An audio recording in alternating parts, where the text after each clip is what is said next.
ஆண்டவர் உங்களோடு இருப்பாராக. மார்க் எழுதிய தூய நற்செய்தியிலிருந்து வாசகம்.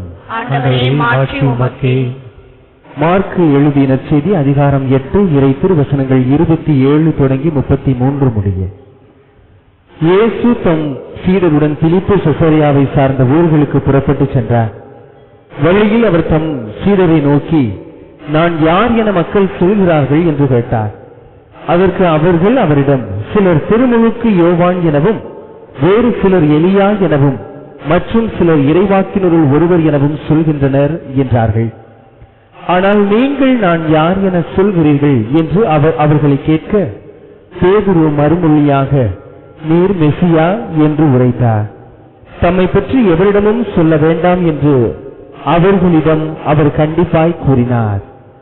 மானிட மகன் பலவாறு துன்பப்படவும், மூப்பர்கள், தலைமை குருக்கள், மறைநூல் அறிஞர்கள் ஆகியோரால் உதறி தள்ளப்பட்டு கொலை செய்யப்படவும் 3 நாட்களுக்கு பின் உயிர்த்தெழவும் வேண்டும் என்று இயேசு அவர்களுக்கு கற்பிக்க தொடங்கினார். இதையெல்லாம் அவர் வெளிப்படையாகவே சொன்னார். பேதுரு அவரை தனியே அழைத்து கடிந்து கொண்டார்.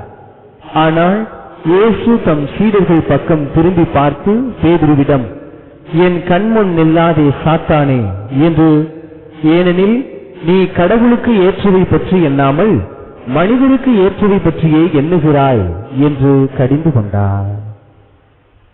ஆண்டவரின் அருள் வாக்கு.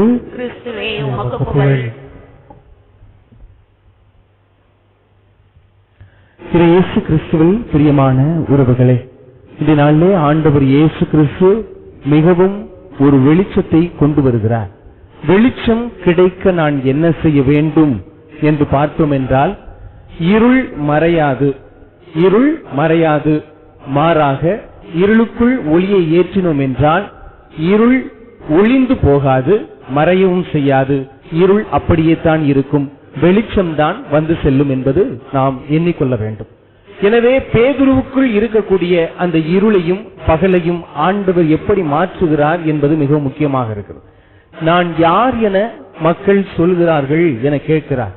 இந்த கேள்வி இன்று நாம் நம்மையே அலசி பார்த்து ஆராய்ந்து கொள்ளக்கூடிய ஒரு கேள்வியாக இருக்கு. சாக்ரட்டிஸ் சொல்லுவது போல, உன்னை அறிந்தால் இந்த உலகத்தில் போராடலாம் சொல்வார். அதே தான் கண்ணதாசன் சினிமா பாடலிலே கொண்டு வந்திருப்பார். உன்னை எறிந்தால் இந்த உலகத்தில் போராடலாம், உயர்ந்தாலும் தாழ்ந்தாலும் தலை வணங்காமல் நீ வாழலாம் என்றால் நீ உன்னை அறிய வேண்டும் என்பதுதான் அதனுடைய நோக்கமாக இருக்கிறது. அப்ப பேதுரு முதல் முறையாக சொல்லுகிறார், நீர் மெசியா, வாழும் கடவுளின் மகன் என்று சொல்லுகிறார். உடனே ஆண்டவர் இயேசு கிறிஸ்து அவரை பாராட்டி, நீ பாறை பேதுரு எனப்படுவாய், நீ உன் கையில தான் விண்ணக திறவுகோலை கொடுப்பேன் பாராட்டுற கடவுள். அடுத்த கட்டத்துல தன்னை தனியே அழைத்து கூட்டி போய் இயேசுட்ட சொல்வார், இந்த துன்பம்லாம் நீங்க வேணாம், இந்த துன்பம் நீங்க பட வேணாம், பேசாம இருங்க, எதுக்கு இப்படி சொல்லிக்கிட்டு இருக்கிறீங்க அப்படி சொல்லும் போது இயேசு கிறிஸ்து உடனடியாக சொல்வார், அவருடைய உதடுதான் பேதுருவை பாராட்டியது. அடுத்ததாக இயேசுதான் பேதுருவை திட்டுகிறார். அப்பாலே போ சாத்தானேன்னு சொல்ற அளவுக்கு ஆண்டவர் இயேசு கிறிஸ்து கடவுளுடைய விருப்பத்தை கொண்டிருந்தார். காரணம் என்ன, ஏன் பேதுருவை திட்டினார் என்பதை நாம் அலசி பார்க்க வேண்டும். இயேசு கிறிஸ்துவை நான் இவருடைய சீடர் இல்ல என்று மறுதளித்த போது கூட இயேசு அவரை அப்பாலே போ சாத்தானே என்று சொல்லவில்லை. இயேசுவை விட்டு அவர் தூரே செல்லும் போது அவன் என் துரோகி என்று சொல்லவில்லை. மாறாக இன்றைய நாளிலே இயேசு கிறிஸ்து பேதுருவை பார்த்து அப்பாலே போ சாத்தானே என சொல்கிறார் என்றால் அதற்கு காரணம் என்ன என்றால், அதற்கும் இயேசு பதில் சொல்லுகிறார், நீ கடவுளுக்கு உரியதை எண்ணவில்லை, மனிதருக்கு உரியவற்றை எண்ணுகிறாய். ஆகையால் நீ மனிதனாகவே இறுதியில் இறந்து போக விரும்புகிறாயா, நீ கடவுளுக்குரியதை என்ன கற்றுக்கொள் என்று அது சொல்லப்படக்கூடிய அந்த சூழ்நிலையை தான் நாம் பார்க்கிறோம். இன்று மனிதர்கள் நம்மையே நாம் அறிந்து கொள்ள முயற்சி செய்வதில்லை. நாம் இன்னைக்கு கேளுங்க, இப்ப ஒருத்தவங்களை கூட்டிட்டு போய் உங்களை பத்தி சொல்லுங்கன்னு சொன்னா என்ன சொல்லுவாங்க?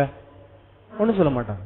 ஏதாவது ஒரு நல்ல காரியத்தை மட்டும்தான் சொல்லுவாங்க. நாங்க எங்க அப்பா அம்மா அப்படி வாழ்ந்தாங்க, பரம்பரை குடும்பம் அப்படி, எங்க குடும்பம் தான், எங்க அப்பா தான் ஊர்ல கோயில்ல அப்படி இருப்பாரு இப்படி இருப்பாரு, நாங்க தான் இப்படி இருப்போம் அப்படி சொல்லுவாங்க.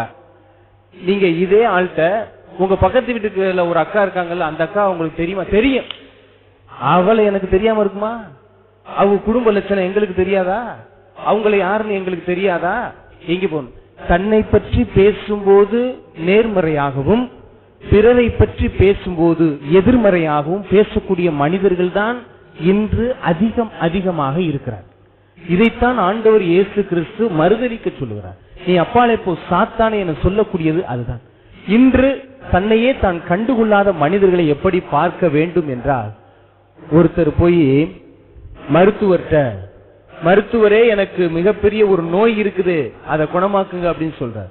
அப்ப மருத்துவர் சொல்ற, நான் கண்டிப்பா உனக்கு குணம் கொடுக்கறேன், என்ன நோயின்னு சொல்லு அப்படி கேட்கும் போது அந்த போன நோயாளி சொல்றாரு, நான் செத்து போயிட்டேன், என்னை எப்படியாவது உயிர் பழச்சீங்க அப்படின்னு சொல்றாரு. யாரு? இவர் போய் நான் செத்து போயிட்டேன், எனக்கு எப்படியாவது உயிர் கொடுங்க அப்படின்னு சொல்றாரு. அப்ப மருத்துவர் சொல்றாரு, நீ சாகல, நீ உயிரோட தான் இருக்கிற, நீ என்கிட்ட பேசிக்கிட்டு இருக்கிற, தெரியுதா? தெரியுது, இருந்தாலும் நான் செத்து போயிட்டேன், என்னை எப்படியாவது உயிர் கொடுங்க, நான் செத்து போயிட்டேன் அப்படின்னு சொல்றாரு. உடனடியாக மருத்துவர் என்ன செய்கிறார் என்றால், ஒரு குண்டூசி எடுத்து அவர் கையில ஒரு ஒசுக்கு போட்டார். ரத்தம் வெளியில வந்துருச்சு. பாத்தியா, பேய்க்கு ரத்தம் இருக்காது, செத்து போனவங்களுக்கு எல்லாம் ரத்தம் வராது, அப்ப நீ என்ன பண்ணிக்கிட்டு இருக்கிற, உயிரோட தான் இருக்கிற அப்படின்னு சொன்னார். அந்த மனிதர் சொன்னாராம், உலகத்திலேயே சிறந்த மருத்துவர் நீங்க தான் டாக்டர் அப்படின்னு சொன்னாராம். எப்படி சொல்ற? ஒரு செத்து போன உடம்புல ரத்தத்தை வர வச்சிருக்கீங்க பாத்தீங்களா, உங்களை விட ஒரு சிறந்த மருத்துவர் இந்த உலகத்துல யாருமே இல்லை அப்படின்னு சொல்றாங்க. இப்ப இப்படிப்பட்ட இந்த மனிதர்களை யாருமே உயிர்ப்பிக்க செய்ய முடியாது. அவர் இறந்து போனதாக இருப்பது நல்லதுதான், தொந்தரவு இல்லாமல் இருப்பதும் நல்லதுதான். அப்ப என்னை நான் கண்டுபிடிக்க வேண்டும். இந்த பல பேர் எங்களிடம் வரக்கூடிய சில பேர் என்ன சொல்றாங்க அப்படின்னா, எங்களுக்கு ஏன் பிரச்சனை, என் குடும்பத்துக்கு ஏன் பிரச்சனை பிரச்சனை பிரச்சனை, நாங்க எங்களை கடவுள் எதுக்கு படைச்சாருன்னு தான் கேட்கிறோம், ஏன் எங்களுக்கு மட்டும் பிரச்சனையை கொடுத்துருக்கிறாரு அப்படின்னு சொல்லி கேட்கிறாங்க. யாருக்கெல்லாம் பிரச்சனை கொடுக்கிறாரோ சந்தோஷப்படுங்க, தயவு செய்து சொல்லி சந்தோஷப்படுங்க. நீங்க அழுகிறதுக்கு ஒன்னும் மரியாதை போல 33 வயசுல ஒரு மயனை பறி கொடுக்கல, அது கணவனை இழந்து தனிமையா இருந்து வாடல, ஒரு இடம் கிடைக்காம நடு ரோட்லயோ குடிலையோ போய் குழந்தைய பெற்று எடுக்கல. இதை விடவா நம்ம கஷ்டப்பட்டுக்கிட்டு இருக்கிறோம்? நம்முடைய கஷ்டத்தெல்லாம் சும்மா எழுதி பாருங்களே. நம்முடைய கஷ்டத்தை ஒரு பக்கமும், அன்னை மரியாள் யோசிக்கப்பட்ட ஒரு கஷ்டத்தையும் ஒரு பக்கத்திலையும் எழுதி பாருங்க. எந்த கஷ்டம் நமக்கு ஆழமான ஒரு கஷ்டமாக, அதுவும் உண்மையான ஒரு கஷ்டமாக இருக்கிறது என்பதை நாம் பார்க்க முடியும். நம்ம படக்கூடிய ஒவ்வொரு துன்பமும் காற்று வகையான துன்பம், அது அடித்து வரும், அப்படியே கடந்து போயிடும். அப்படிப்பட்ட துன்பங்களை நாம் பெரிதாக நினைத்துக் கொண்டிருக்க கூடாது. ஏன் கடவுள் துன்பங்களை அனுமதிக்கிறார் என்றால், நாம் நிகழ்காலத்தில் வாழக்கூடிய மனிதர்களாக இருக்க வேண்டும் என்பதற்காக. ஒரு துன்பம் வருகிறது என்றால் மனிதன் நிகழ்காலத்திற்கு வருகிறான், இல்லை என்றால் அவன் கடந்த காலத்திற்கும் எதிர்காலத்திற்கும் தான் செல்கிறானே ஒழிய நிகழ்காலத்தில் வாழ அவன் மறந்து விடுகிறான். அதனால தான் கவிஞர் அழகாக எழுதுகிறார், நேற்று என்பது உடைந்த பானை, நாளை என்பது மதில் மேல் பூனை. ஏன்னா மதில் மேல இருக்க பூனை எப்ப வேணாலும் தட்டி விடும். இன்று என்பது கையில் இருக்கக்கூடிய வீணை, கீபோர்டுன்னு கூட வச்சுக்கோங்க. இன்னைக்கு உரிய நாளை நான் வாசிக்க வேண்டும், நேற்றைய நாளை நான் வாசிக்கிறேன், அடுத்த நாளை நான் வாசிக்கிறேன் என்பது அல்ல. இன்னைக்கு பேதுருவை பார்த்து ஆண்டவர் சொல்லுகிறார், அப்பாலே போ சாத்தானே என்று. எங்க நீங்க நம்ம சக உறவுகளை பார்த்து தவறுகளை சுட்டி காட்டிருங்க, பார்த்துருவோம். நீ ஏன் இப்படி பேசுன, இப்படி ஏன் வச்ச அப்படின்னு சொல்லி சொல்லுங்க. திருவள்ளிப்பாட்டுல அழகா சொல்லி இருக்குது. இன்று சபைகள் பெருகுவதற்கான காரணம் என்ன? தங்களுக்கான போதகர்களை தாங்களே தேர்ந்து கொள்கிறார்கள். ஏன்னா அவங்க எதுவும் காயப்படுத்திடக்கூடாது, கஷ்டப்படுத்திடக்கூடாது. அழகா மயிலரக வச்சு அப்படியே தடை விட்டு போதிக்கணும், அவ்வளவுதான். 10ல் 1 பங்கை கொடுங்க, அவ்வளவுதான், அப்படியே முடிஞ்சு போச்சு. செய்யக்கூடிய பாவங்களை சுட்டி காட்டக்கூடாது, செய்கின்ற தவறுகளை சொல்லியே காட்டக்கூடாது. நீங்க வர்றீங்களா, அழகா கடவுளை பற்றி எடுத்து சொல்லுங்க, பைபிள் வசனங்களை சொல்லுங்க, எங்களை பத்தி மட்டும் சொல்லாதீங்க, உங்களுக்கு 10ல் 1 பங்கு கட்டாயம் கொடுத்துருவோம் அப்படின்னு சொல்லி இருக்கக்கூடிய குடும்பங்கள் ஏராளமாக இருக்கிறது சபைகளிலே. எனவே அதில் இறைவனுடைய வாழ்க்கை தவறுகளை சுட்டி காட்ட வேண்டும். அவர் யாராக இருந்தாலும் சரி, நீங்கள் செய்தது தவறு, அந்த தவறை திருத்திக் கொள்ளுங்கள், இல்லை என்றால் நீங்கள் மிகப்பெரிய வருத்தத்தில் மாறிவிடுவீர்கள் என்பது பொருள். நீங்க நினைக்கிறீங்க நல்ல காசு பணம் இருந்தா நம்ம நிம்மதியா இருக்கலாம்னு நினைக்கிறீங்க, கிடையாது. நான் உங்கள்ட்ட எப்பவும் சொல்றேன், நான் ஃபாதர் சிஸ்டர்ஸுக்கு தியானம் கொடுக்க போகும்போது இதான் சொல்லுவேன், சொத்துக்களை அதிகமாக சேர்த்து வைக்காதீர்கள், நல்ல நினைவுகளை சேர்த்து வைத்துக் கொள்ளுங்கள். காரணம் என்னன்னு சொல்றேன், நீங்கெல்லாம் கடைசி கட்டத்துல தனிமையா இருக்கும் போது உங்களுடைய சொத்துக்கள் உங்களுக்கு துணை இருக்காது, மாறாக நீங்கள் சேர்த்து வைத்த நினைவுகள் தான் உங்களை வழிநடத்தும். அப்ப நான் இந்த இடத்திற்கு சென்று அந்த இதை பார்க்கும் போது, அந்த நினைவுகளை நான் உள்ளே சந்தோஷமான நினைவுகளை வைத்திருக்கும் போது, எனக்கு கடைசி கட்டத்தில் எனக்கு யாருமே தேவையில்லை, யாருமே இல்லாம இருந்தாலும் எனக்கு பிரச்சனை இல்லை. ஏன்னா என்னிடம் நல்ல நினைவுகள் இருக்கிறது. அந்த நினைவுகள் என்னை வழி நடத்துகிறது என்பதுதான் அதனுடைய பொருளாக இருக்கிறது. அப்ப அந்த நினைவுகளை நாம் சேர்த்துக் கொள்ள வேண்டும். காலம் பூரா கஷ்டம் கஷ்டம், கண்ணீர் கண்ணீர், கஷ்டம் கஷ்டம், கடைசி வரைக்கும் கஷ்டம்னா நம்முடைய வாழ்க்கையை எப்ப வாழ போறோம், நம்முடைய வாழ்க்கையை எப்ப வாழ போகிறோம் என்பதை சிந்தித்து பாருங்க. ஒரு மனிதர் ரொம்ப நாளா 10 வருஷமா ஒரு நாய் வளர்க்கிறார். நாய் வளர்த்து அதை அப்படியே பத்திரமா புல்ல மாதிரி வளர்க்கிறார். திடீரென்று அவருக்கும் பிள்ளைகள் இருந்தது, 5 பிள்ளைகள் இருக்கிறாங்க. திடீரென்று அவருக்கு உடல்நலக்குறைவு ஏற்பட்டு உடனடியாக ஆம்புலன்ஸ் வந்து அவரை தூக்கிட்டு போறாங்க. தூக்கிட்டு போகும்போது உள்ள வச்சுட்டு கதவை சாத்தும்போது அந்த நாய் அப்படியே பார்த்துக்கிட்டே நிக்குது. இந்த வண்டி புறப்படுது, இந்த நாயும் பின்னாடியே ஓடிக்கிட்டே இருக்கு. ஒரு 7 கிலோமீட்டர் வந்தோடனே அந்த ஆம்புலன்ஸ் டிரைவர் அந்த கண்ணாடி ஓரத்துல பாக்குறாரு, நாய் ஒடியாரத பார்த்தோன்னே நின்று கதவை திறந்து விட்டு அந்த நாயை உள்ள ஏத்துறாரு. அதுக்கப்புறம் கதவை சாத்திட்டு போறாரு. இது எது புரியுது, எது உண்மையான ஒரு நிலையை நாம் சுட்டி காட்ட வேண்டும்.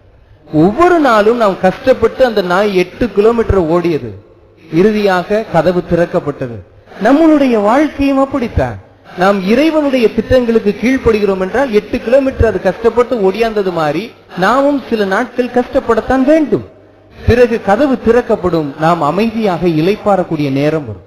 எனவே இறைவனை நான் மையப்படுத்தி வாழும்போது, இறைவனுடைய திட்டத்திற்கு உகந்தபடி நான் வாழும்போது எனக்கு எந்த பிரச்சனையுமே கிடையாது என்பதுதான் உண்மையாக இருக்கிறது. இன்று நாம் செய்யக்கூடிய ஒரே ஒரு செயல் என்ன, என்னை நான் அறிய வேண்டும் என்பதுதான். நீங்களும் நானும் நினைச்சுக்கிட்டு இருக்கோம், நம்ம கோயிலுக்கு போறது, ஜெபம் சொல்றது எல்லாமே கடவுளை அறிவதற்கு என நினைச்சுக்கிட்டு இருக்கிறோம். நீங்க அப்படி நினைக்கிற வரைக்கும் கடவுளை அடைய முடியாது. நீங்க அப்படி நினைக்கிற வரைக்கும் கடவுளை அடைய முடியாது, கடவுளை கண்டுபிடிக்கவும் முடியாது. ஏன்னா கடவுள் ஒளிந்திருப்பது நமக்குள். நாம் நம்மை அறிந்து கொள்ள ஆலயத்திற்கு சென்று கொண்டிருக்கிறோம். நாம் நம்மை யார் என்று தெரிந்து கொள்வதற்குத்தான் ஜெபம் சொல்லிக் கொண்டிருக்கிறோம். நான் என்னை யார், எனக்குள் யார் இருக்கக்கூடிய அந்த கடவுளை கண்டுபிடிக்கத்தான் நம்ம ஓடிக்கிட்டு இருக்கிறோம். ஆனா 2 தவறு செய்யறோம். ஒன்னு வெளியில ஓடிக்கிட்டு இருக்கிறோம், இன்னொன்னு வெளியில மட்டும்தான் ஓடிக்கிட்டு இருக்கிறோம். எப்பொழுது நாம் நமக்குள் ஓடிக்கொண்டிருக்கிறோமோ அப்பொழுதுதான் நமக்குள் இருக்கக்கூடிய அந்த நிகழ்வை நாம் கண்டுகொள்ள முடியும். எனவே ஒரு 50 வயதை கடந்து விட்டது என்றால் தயவு செய்து சொல்லுகிறேன், நல்ல நினைவுகளை தலைக்குள் வைத்துக் கொள்ளுங்கள். நீங்கள் அப்பொழுதும் கெட்ட சிந்தனைகளை உள்ளே வைத்துக் கொள்கிறீர்கள் என்றால் உங்களுடைய வாழ்க்கை நரகமாகத்தான் இருக்கும். அப்ப இந்த நினைவுகளை நாம் எப்படி கொண்டு போய் சேர்க்க வேண்டும் என்றால், இறுதியில் வரக்கூடிய அந்த இருளான காலகட்டத்தை இந்த நினைவுகள் ஒளியாக நமக்கு மாற்றி கொடுக்கும் என்பதுதான் உண்மையாக இருக்கிறது. எனவே இயேசு கிறிஸ்து பேதுருவை பார்த்து சுட்டி காட்டுகிறார், நீ அப்பாலே போ சாத்தான் என்று சுட்டி காட்டுகிறார். இறுதியில் பார்த்தோம் என்றால், நீயே பாறை, இந்த பாறையின் மீது என் திரு அவையை கட்டுவேன், நீ உடனிடமே என்னுடைய விண்ணக திறவுகோலை கொடுப்பேன் என அப்படிப்பட்ட ஒரு நேர்மறையான எண்ணத்தையும் அவரிடம் பதிக்கிறார். எனவே ஒருவரிடம் இருக்கக்கூடிய நல்ல குணங்களை பாராட்டவும் தெரிய வேண்டும், கெட்ட குணங்களை சுட்டி காட்டவும் நமக்கு தெரிய வேண்டும். ஆனால் நாம் செய்வது நல்ல குணங்களை விட்டு விடுகிறோம், கெட்டதை மட்டுமே சுட்டி காட்டி அவர்களை வாழ விடாமல் தடுத்து கொண்டிருக்கிறோம் என்பதுதான் உண்மையாக இருக்கிறது. எனவே சற்று ஆழமாக சிந்தித்து பார்க்க கடமைப்பட்டு இருக்கிறோம். நான் கடவுளுக்கு ஏற்றவை பற்றி எண்ணுகிறேனா, கடவுளுக்கு ஏற்றவை பற்றி செய்கிறேனா, கடவுளுக்கு உகந்தபடி நான் வாழ்கிறேனா என்பதுதான் உண்மையாக இருக்கு. நாம் எப்படிப்பட்டவர்களா வாழ்கிறோம், நமக்கும் உகந்தவங்களா வாழல, நம்ம மற்றவங்களுக்கும் உகந்தவங்களா வாழல, நம்ம இயற்கைக்கும் உகந்தவங்களா வாழல, நம்ம கடவுளுக்கும் உகந்தவங்களா வாழல. இப்ப இந்த 4 படிநிலைகளில் நான் எந்த படிநிலையில் இருக்கிறேன், என்னை நான் அறிந்து கொள்ள எனக்குள் நான் பயணம் செய்தால் மட்டும்தான் அதை கண்டுபிடிக்க முடியும். இல்லை என்றால் அதை நான் இலைமறை காயாக ஒளித்து வைக்கத்தான் முடியுமே ஒழிய வேற ஒன்றிற்கும் அது உதவாது என்பதுதான் இயேசு கிறிஸ்து நமக்கு சுட்டி காட்டக்கூடிய ஒரு வலிமை மிக்க வல்லமை மிக்க வார்த்தையாக இருக்கிறது. இந்த வார்த்தையின்படி நாம் வாழும்போது, இறந்து போயிருக்கிறேன் என்ற அந்த மருத்துவரிடம் சொன்ன அந்த நபருக்கு என்னதான் மருத்துவர் உதவி செய்தாலும் தான் உயிரோடு இருப்பதை அவரால் உணர முடியவில்லை. நாமும் கடவுள் இந்த திருவுழியத்தின் வழியாக, பல நல்ல நூட்கள் வழியாக, புனிதர்களின் வரலாறுகள் வழியாக நீ உயிரோடுதான் இருக்கிறாய் என்பதை சுட்டி காட்டுவதற்காக அவர் இருக்கிறார். என் பிரசன்னம் உன்னோடு இருக்கிறது என்பதை சுட்டி காட்டுகிறார். ஆனால் நாம் ஏதோ கடந்த கால நிகழ்வுகளை வாசிப்பது போல வாசித்துக் கொண்டு இறைவனை நாம் விட்டு தொலைவில் நிற்கிறோம் என்பதை பார்க்கிறோம். எனவே இறைவனுடைய விருப்பப்படி திட்டப்படி நாம் வாழ வேண்டும். இறைவனுடைய திட்டப்படி வாழ்வதற்கு 2 வார்த்தை மட்டும்தான் முக்கியம். அந்த 2 வார்த்தை அன்னை மரியாளிடமிருந்து கற்றுக்கொள்ள வேண்டும். ஒன்று, உமது சொற்படியே எனக்கு நடக்கட்டும். ஒன்று. இரண்டாவது, நான் ஆண்டவரின் அடிமை. இது ரெண்டு தான் வார்த்தை. கடவுளே துன்பமா, உன் சொற்படி நடக்கட்டும் சொல்லுங்க, அதை சொல்லுங்க, அதுதான் நல்லது. துன்பம் என்பது ஆண்டவரே துன்பம் கொடு, ஆனா உன் சொற்படி நடக்கட்டும், ஏனென்றால் நான் உன் அடிமை. அப்பதான் முதல் வார்த்தை வரும். வானதூதர் சொல்றார்ல, அருள் நிறைந்த ஆரோக்கியமேரியே வாழ்க, அந்தோணி வாழ்க அப்படின்னு சொல்லி சொல்லுவார். அப்ப அப்படிப்பட்ட அந்த சூழ்நிலையில தான் நமக்கு அருள் கொடுப்பார். அதுதான் பவுலிடம் சொல்லுகிறார், என் அருள் உனக்கு போதும் இருக்கு, அதை நீ பயன்படுத்து அப்படிங்கறதா உண்மை. நீங்க நானும் என்ன நினைச்சுக்கிட்டு இருக்கோம், நமக்கு அருளே இல்ல அருளே இல்லை அப்படின்னு நினைச்சுக்கிட்டு இருக்கிறோம். அருள் இல்லாமல் நம்மளால் இங்க உட்கார்ந்து இருக்க கூட முடியாது. எனவே அருள் இருக்கிறது. அந்த அருளை பயன்படுத்த நமக்கு வழி என்னவென்று தெரிய வேண்டும்.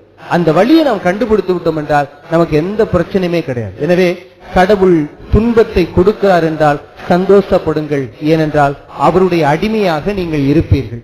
இரண்டாவது, அவருடைய அருளும் நம்மோடு இருக்கும் என்பதுதான் உண்மையாக இருக்கிறது. எனவே நமக்குள் யார் இருக்கிறார்? நான் எனக்குள் இருக்கிறேனா? கடவுள் எனக்குள் இருக்கிறாரா? சாத்தான் எனக்குள்ள இருக்குதா? இப்ப கடவுள் என்னைய பார்த்து என்ன சொல்லுவார்? சாத்தானே அப்பாலே போ அப்படின்னு சொல்லுவாரா? இல்லை, நீ இன்றே என்னோடு வான்வீட்டில் இருப்பாய் என்று சொல்லுவாரா என்பதை நாம் ஆழமாக சிந்தித்து பார்க்க கடமைப்பட்டிருக்கிறோம். எனவே இப்படிப்பட்ட இந்த உள்ளத்தோடு நாம் பிறரை பற்றி கவலைப்படாமல் நம்மை யார் என அறிந்து கொள்ள நமக்குள் பயணம் செய்வோம். ஏனென்றால் இன்னைக்கு ஏன் மனிதர்கள் தன்னை யார் என்று அறிய மாட்டிக்கிறாங்க அப்படின்னா, தான் செய்த தவறுகள் நம்மை பயங்கரமா பாதிக்கும் அப்படின்னு அங்க தொடர்றதுக்கே பயப்படுறாங்க. ஏன்னா இவங்க நம்மளுடைய கடந்த கால வாழ்க்கையை நம்ம தொட்டோம்னா அவங்க எல்லாம் நல்லவங்களா இருப்பாங்க. நம்ம கடந்த கால வாழ்க்கையை நம்ம தொட்டோம் அப்படின்னா மற்றவங்க எல்லாருமே நல்லவங்களா தான் இருப்பாங்க. அப்ப கடைசி பார்த்தோம்னா எல்லாருமே இப்படி தனக்குள் போக ஆரம்பிச்சிட்டாங்க அப்படின்னா இந்த உலகத்தில் இருக்கக்கூடிய எல்லாருமே நல்லவங்களா தான் இருப்பாங்க. அப்படிப்பட்ட அந்த ஒரு நிலைக்கு தான் கடவுள் நம்மை அழைத்து வருகிறார். ஏன் கடவுள் தன்னை ஈட்டியால் எரிந்தவனை மன்னிக்கிறார், சாட்டை அடித்தவர்களை மன்னிக்கிறார்? ஏனென்றால் அவர் தன்னை யார் என அறிந்திருந்தார். அதனால் தான் அவரால் இறைமகனாக வாழ முடிந்தது. அதே போலதான் இயேசு கிறிஸ்து, நீங்களும் யார் என அறிந்து கொள்ளுங்கள், அதுதான் உங்களுக்கான வாழ்க்கை என்பதை சுட்டி காட்டுகிறார். இயேசு ஒரு நாளும் சொன்னதில்லை, நீங்கள் எசாயாவை போல, எரேமியாவை போல, மோசேயை போல வாழுங்கள் என்று சொன்னதில்லை. உங்களைப் போல் நீங்கள் வாழுங்கள், அதற்கான விளிமியங்களை என்னிடமிருந்து கற்றுக்கொள்ளுங்கள் என்பதுதான் ஆண்டவர் இயேசு கிறிஸ்துடைய வார்த்தையாக இருக்கிறது. எனவே நம்மை பார்த்து ஆண்டவர் சொல்லக்கூடிய வார்த்தை, வா மகனே, இன்றே என்னோடு வான்வீட்டில் இருப்பாய் என்று சொல்ல வேண்டும். அப்பாலே போ சாத்தானே என சொல்லிவிடக் கூடாது என்பதற்காக வரவேண்டி இந்த பலியிலே இணைவோம். ஆமென்.